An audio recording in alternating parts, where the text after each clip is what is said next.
What's up, YouTube? This is Carl with No Coast Fab, and by the end of today's episode, we're going to take the Nova on a shakedown run. So let's get to it. There's our tub. I just had it up in there to check fitment. We fit good all the way around here. It fit beautifully up around the top. Remember, we left the end of this open. We didn't do anything yet. You can see why. Like if we would have just boxed that in, we'd have been cutting it all back out. The way that that tub naturally sits in there is right there. If you can see the line, but it's right there. So now we'll cut that, form a little piece to go in there. It'll fit the radius of our tub and cap that off. And we'll stuff this up in there. We'll do a little bit more cleanup on some of our edges, just so we can get some nice pretty welds. And we'll weld the tubs in. Well, this tub, and then, you know, same thing over there. So I probably won't cover it because it would just be, you know, well, the same thing. So I'm gonna get this done. I'll get this tub in there. I'll get it tacked in. I'll get the other one done, get it tacked in. Probably show you what it looks like. Maybe, yeah, probably. And then we'll move on from there. Here we are. Tubs are in, fitted, that's filled. Everything fit up pretty nicely. A little bit right there. We'll have to do something. The same corner up here, but not a big deal. You blow this thing off. There we are on the bottom side. Go look at the other side while we're doing the tour. I got a huge mess. I got to take a break and get this shit cleaned up. Here we are on the other side. I got this flapper right here. Need to cut it back so that we get. I had to do that to get around that, but here we are. So now I'm gonna take 5, clean up this disaster, because I've got, it looks like a tornado went through here. Get everything cleaned up. Actually, I'll probably do some seam sealer, some paint, put the rear end together, because it's gonna be easy if I can just sit in this giant hole to do it, to do brakes and everything else. I'll probably prime and paint the bottom of the trunk pan before, because I don't want to paint upside down. Then we'll fit it, get it all welded in. We'll paint the inside of it, touch up the bottom around the edges. Put a gas tank in this thing. We're probably gonna have to modify the back seat because those stick out more now. So the seat's probably not gonna fit right. And then we'll fire this thing up, go for a ride. So I'm gonna clean up and I'll come back in a minute.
start putting the brakes back together, and you might have saw in the sped up footage that I stopped on this side. So when we did this on the bench, this little bracket that holds everything ended up back in here next to the coilover, and it let this part of our brake line sit in between the coils. So that's not going to work. So cut it off, moved it in. You can see the old line here. It was pretty hammered. I'm not sure. It looks like maybe they tried bending it with a wrench. I don't know, but it was pretty kibosh. So I made this cute little guy. When you're bending these, you can bend them with just your fingers. Like, you can buy the benders and get nice bends too, but for small little gradual smooth bends, just use your fingers. It works out pretty good. And I figure since we're doing this, if you've never used one of these, this is a hydraulic double flare tool. I figure we'll go over it real quick. Maybe some of you haven't used them. So get your line all bent, make sure you get your nut on there first. And then it'll have this little die, which let me show you real quick.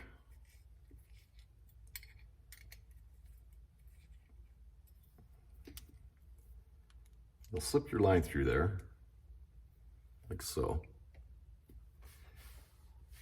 And then it'll have a forming die with it. What you want to do is that little lip right there is going to be your gauge for how much stick out you need on your brake line. So set your stick out, tighten this guy down.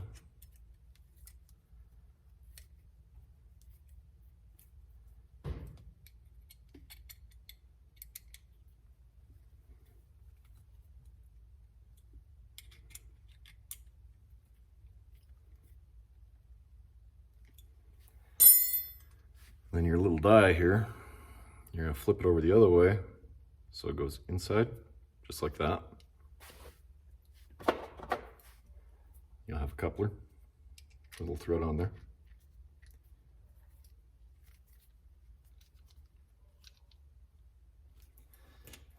Then your little hydraulic cylinder.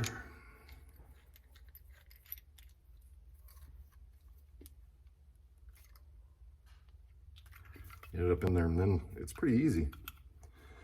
These are really handy, like if you're in up under the car or in like tight quarters where you can't fit like your T-style flare in there. So I go till that stops, back this back off, and thread up. Get our little form out of there.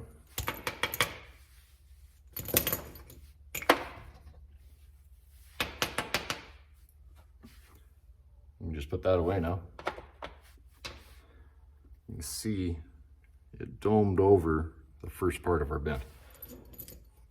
And we just put our coupler back on. Put our little inline hydraulic guy back on there.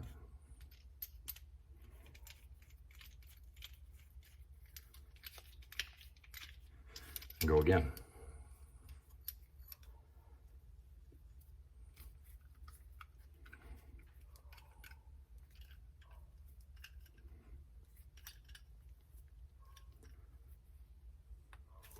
Right up till it's tight.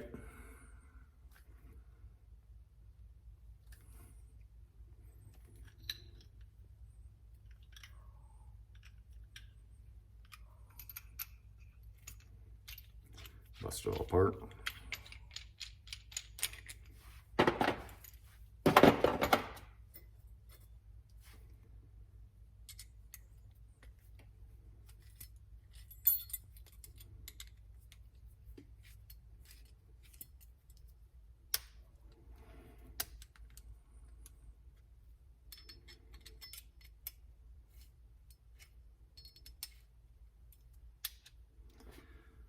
And that's going to give you a factory double flare. So if you don't have one, they're super handy and they're really not that expensive. And that double flare is gonna make it so you don't have to worry about leaks. So just a quick little tool overview, I guess. So I'm gonna get this put in, get it clipped in, bleed the brakes, and then we'll get this trunk set in next. All right, trunk's in. I just got a scribe around the edge, get it fit. You can see we're really starting to come together now between the trunk and the tubs. Rear end's finished. Brakes are done. Just topped off with 90 weight. We're good to go there. I did the best alignment we could. Pulled some measurements, centered everything up, tightened down all the jam nuts on the 4-link. So as far as that's concerned, we're good to go for a ride.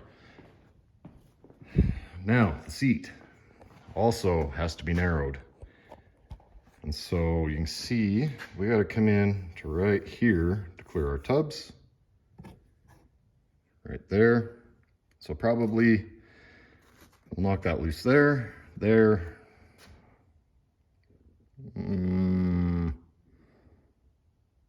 Actually, we'll probably bring this one over to here so that we can catch that one again and just re-weld it up there. After this is knocked out, we'll have to very, very, very carefully take this off. You can see this seat is just hammered. That material's normally wrapped around that rod. Well, you can see it's still somewhat intact here and hog ringed on, but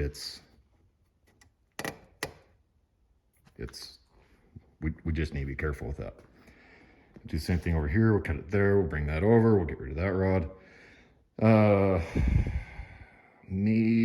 If I have the material, we'll reshape a rod, go back in there. If not, we're not going to worry about it. Here, we're just going to take probably some 1/8 inch, weld it on here. We'll come forward, put a 90 in it, come back over, weld it back in here on the return, and we'll call that good enough. And then the upholsterer, when they get this seat, they can kind of deal with everything else. But just missing this little bit right here, especially if we bring it over and tie it back in, isn't going to be a big deal. It's not going to affect anything because you can see it doesn't touch anything. So I'm gonna start cutting and we'll get this banged out, get it back in, and then probably have my special helper get working on cleaning up the inside while I finish everything else up.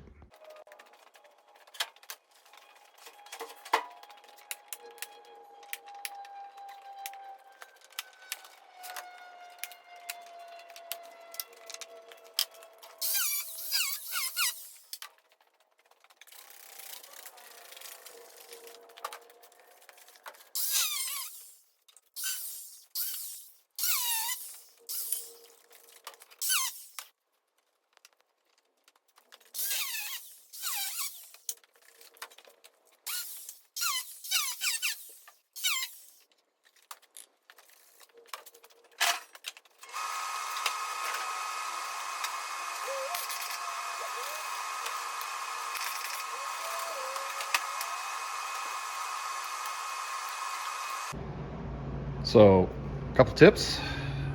See, this stuff, it's like a tinder box. Make sure you have some water, and these horse sprayers, like IFA or Tractor Supply or whatever you got close to you, these things are amazing. They'll squirt almost anything. They last forever.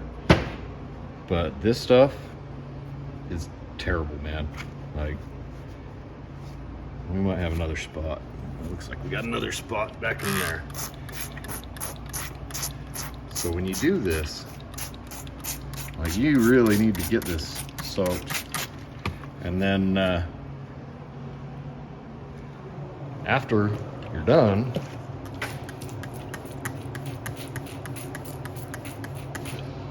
grab yourself a whiskey or a beer, and you're gonna play fire marshal for probably like an hour afterwards, just to make sure that your seat doesn't burn down. Like, don't leave it alone afterwards. Got these done. I slotted these for hog rings to make it easier on the upholsterer. You can just pop some holes, or you can leave it then pop some holes, doesn't really matter. We'll soak this really good behind there. We'll weld that, we'll quench it as fast as we can, and we'll just pool water in there to keep that wet. And then you'll be able to tell, because if you're grabbing at it, it'll be warm. But even a spark that will dig down inside there, it'll start burning from the inside out. So you really need to be careful on these. Same thing on this side. We'll soak it, weld it. I don't even know what this stuff is. Some sort of 80-year-old fire starter, basically. But yeah, just be careful with that, because you can see I had to dig both of these out. They were down inside there. We didn't even cut down here. We still got a little smoke. I'm gonna have to do a little more digging. But you definitely don't want to be burning your seats down. Something like that. We cut up here. Now we cut here. And then we cut down here. And somehow we're clear down here. That we're chasing flamage. So I'm gonna wet this down, burn this together, babysit this, have a couple drinks. Then we'll test fit it in the car and go from there. Okay, we got the back of the back seat in, and it fits nice. Now the bottom we'll do a little different. See, this is where we need to narrow to, and this is good. So it's just this edge that needs to go. So we'll cut these springs up here so that everything will clear. That'll just leave us with this foam that'll need to collapse a little bit. And then we'll take this spring and move it. So when you do this, they have these clips where they bound them together from the factory, and you'll reuse a couple of those. So after you cut the spring out, flip it around the other way,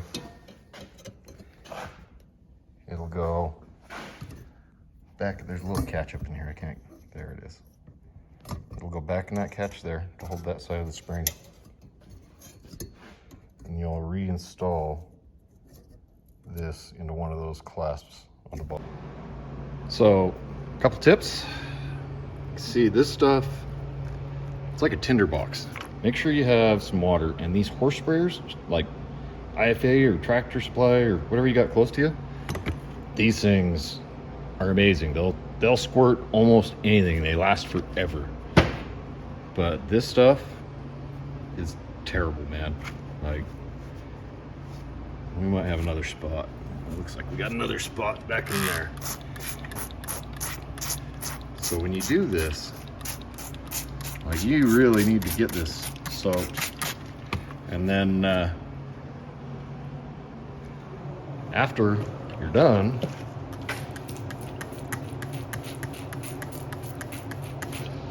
grab yourself a whiskey or a beer, and you're gonna play fire marshal for probably like an hour afterwards, just to make sure that your seat doesn't burn down. Like, don't leave it alone afterwards. Got these done. I slotted these for hog rings to make it easier on the upholsterer. You can just pop some holes, or you can leave it then pop some holes, doesn't really matter. We'll soak this really good behind there. We'll weld that, we'll quench it as fast as we can, and we'll just pool water in there to keep that wet. And then you'll be able to tell, because if you're grabbing at it, it'll be warm. But even a spark that will dig down inside there, it'll start burning from the inside out. So you really need to be careful on these. Same thing on this side. We'll soak it, weld it. I don't even know what this stuff is. Some sort of 80-year-old fire starter, basically. But yeah, just be careful with that, because you can see I had to dig both of these out.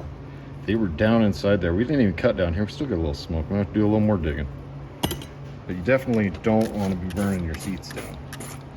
Something like that. we cut up here.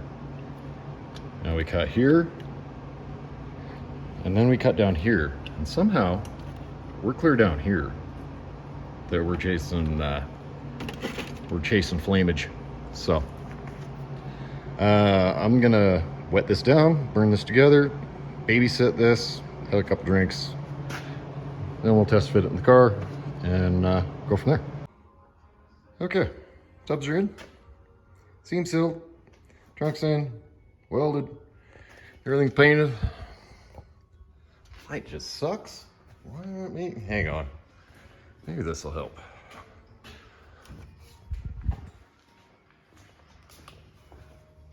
Does that help?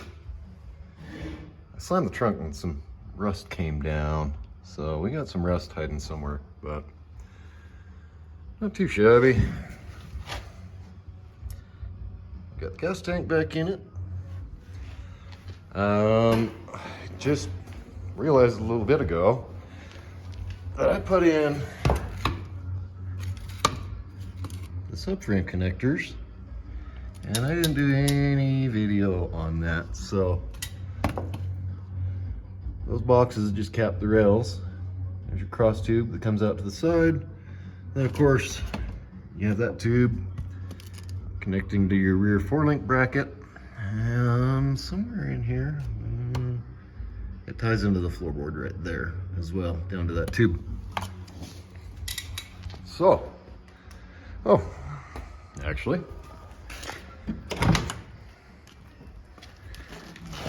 back seat is all in now. And this is all cleaned back up. It was kind of gross. So, now I made just a cardboard template for our side panels that we're going to do. Traced it onto our aluminum over here.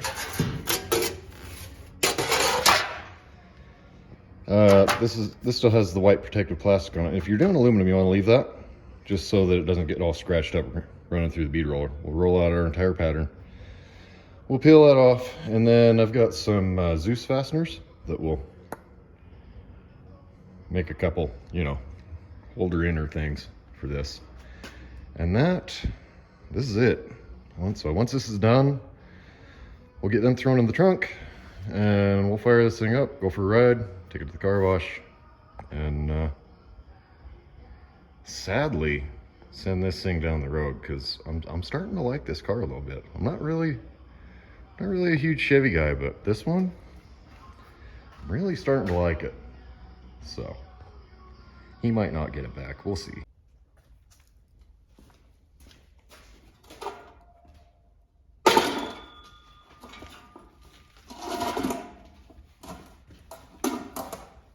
Okay, time to lay out our pattern.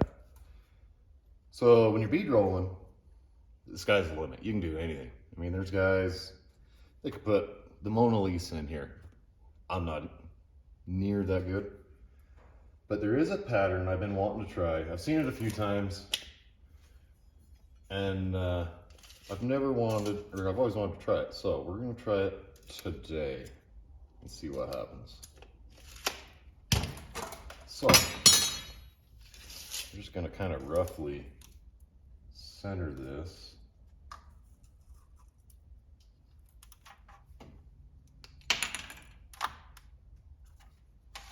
And then I think we'll come down 5 inches off of our, this is gonna be a bead line.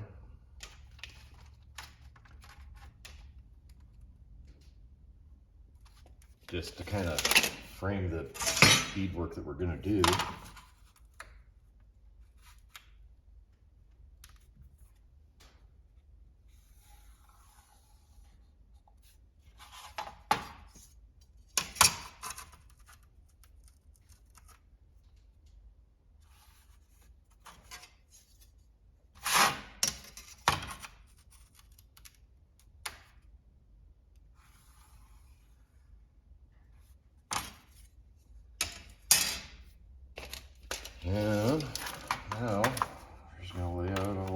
stuff I'm doing 3 inches apart because on my little fixture here, I have 3 inches wide on this one.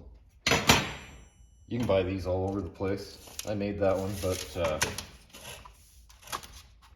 like Mittler Brothers, the Jamie, oh man, I can't do 2 things at the same time. Jamie Jordan series stuff is really nice. It's something that I'm probably gonna buy one of these days. Of course, I've been saying that for a lot of days now.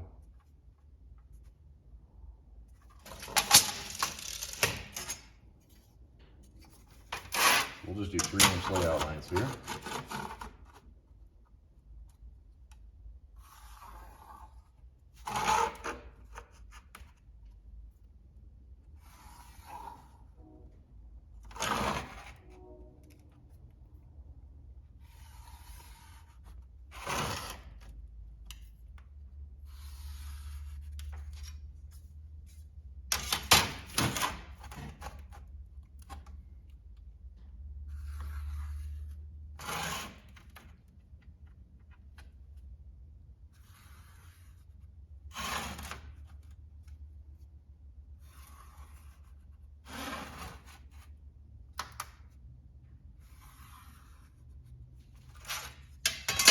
Okay, then we're going to take this guy.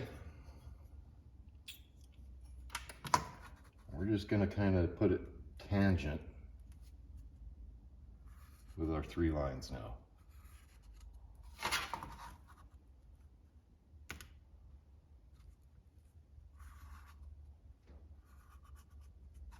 We'll do this corner real quick.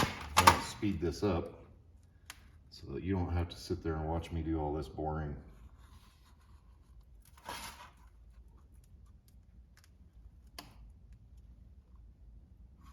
All this boring line work.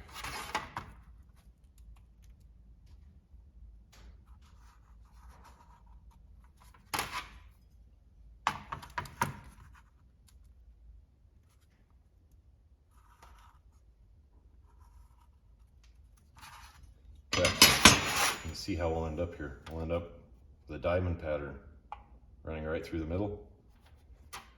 And we'll just have, so we'll bead roll a line coming down.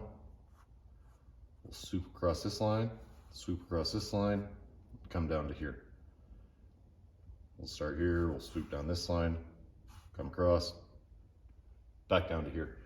It'll give us some nice straight lines, kind of tie into the interior since the interior is all just vertical lines. But we'll also pick up a diamond pattern right in the middle just to kind of dress it up a little bit, give it something a little extra, give it that little pop that I think is going to need. So I'm gonna finish laying this out and then we'll do some bead roll.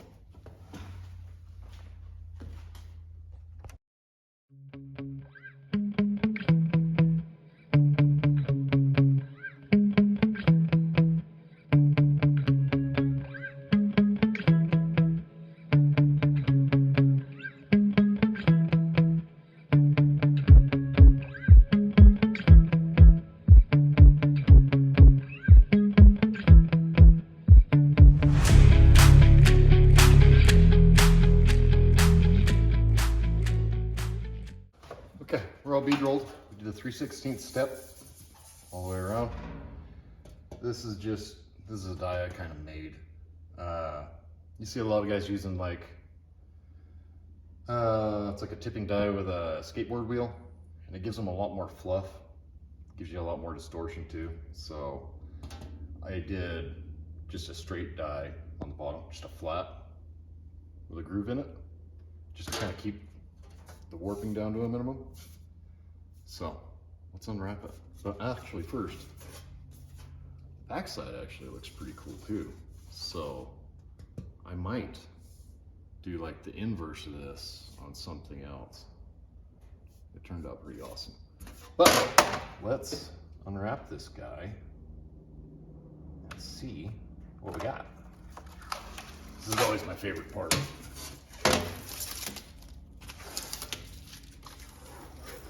It always ends up either really good or really bad.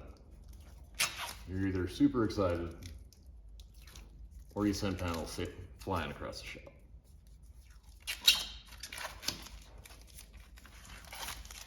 I like Christmas. My kids used to love doing this for me before they ran off to college.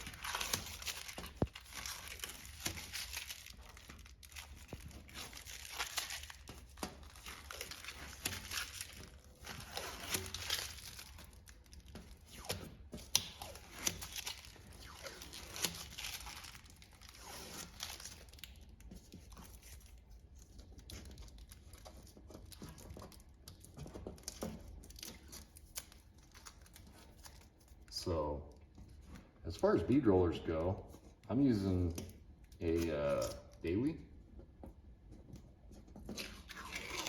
bead roller. So if you're trying to decide which one to buy, Bailey's are pretty nice. I've used the Mittler brothers too. I really like theirs too. The reason I went with the Bailey over the Mittlers, I mean, they all have their ups and downs, is the Bailey, you can control the speed with the pedal. It's more like a TIG welder, and I think it just kind of fit me better.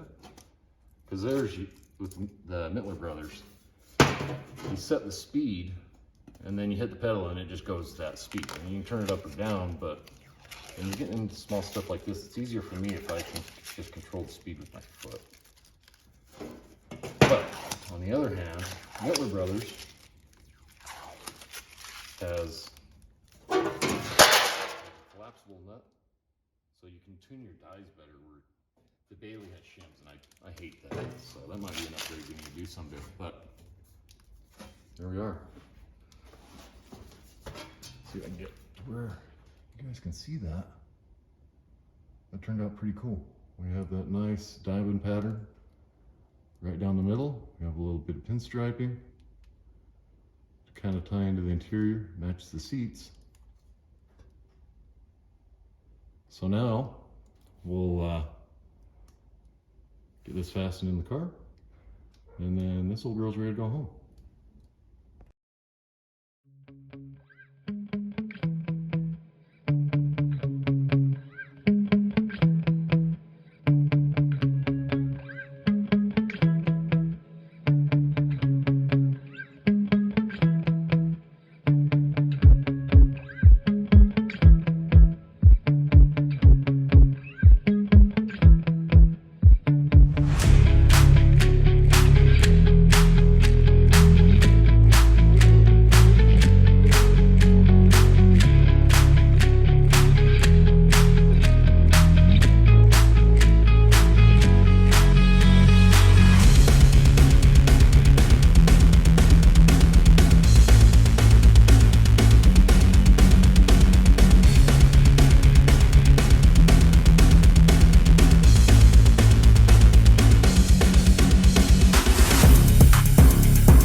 Okay, there we finally got it in.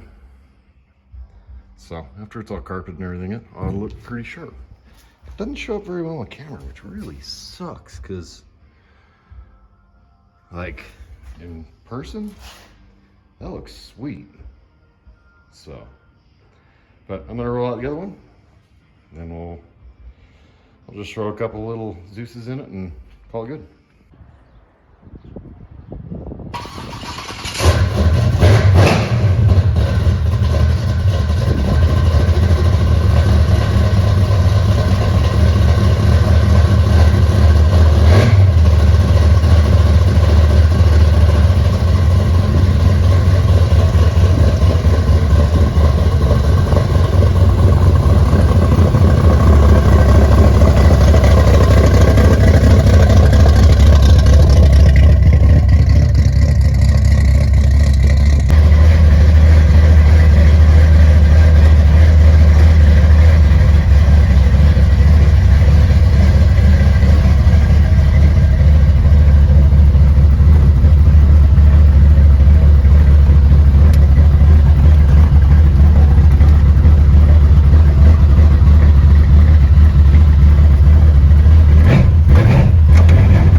definitely not enough to hold it still.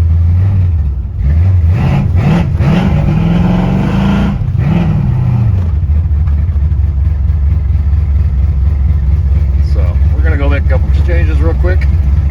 See if we can't get her to bite a little bit better. I just don't think we have enough tires, so. But we'll tinker with it. After I get it sprayed off, we'll do a quick walk around, and this one's off to its owner. Alright, here we are after a quick trip to the car wash. He does try and grab about halfway through second gear now. So, big improvement over what it was. Stance looks killer.